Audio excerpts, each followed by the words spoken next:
was een oude ding van 18 jaar. Haar ogen was een helder blauw, in golden was haar oog.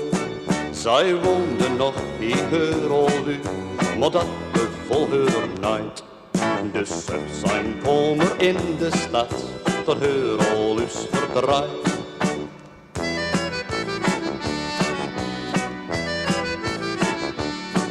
De stad beval ons Lieske wel, maar zij was veel alleen. In het trouwtje bij haar in de stroot kon je haar al vaker zijn.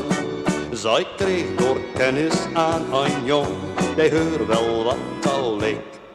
En zo vergat zij haar olu in haar geboortestreek.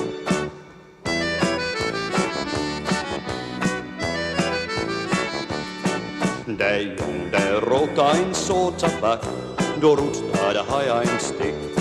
Ook Lieske rookte hier eens van en dat gaf haar wel een kick. Zij kochte zelf ook van dat spul, zij dacht dat staat beschoofd.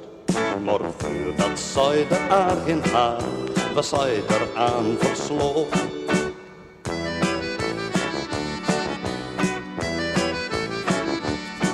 Zo ruikt ons Lieske aan de hash, marihuana, LSD. En zij greep Noor als woorderspul, dat gaf een trip zoals men zei. Maar dat goud dat kostte erg veel geld, de prijs die was bepold. Dus nam zij kerels met naar huis en wordt door vuur betoeld.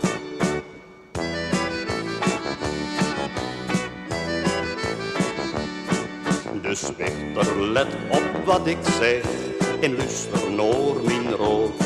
Met wegbevon van Joenoldu ben je nooit altijd gebood. Want bij joen pa en moeke toes is de wereld nog oké. Ik vind het nergens beter nu als op het ouderlijk steen.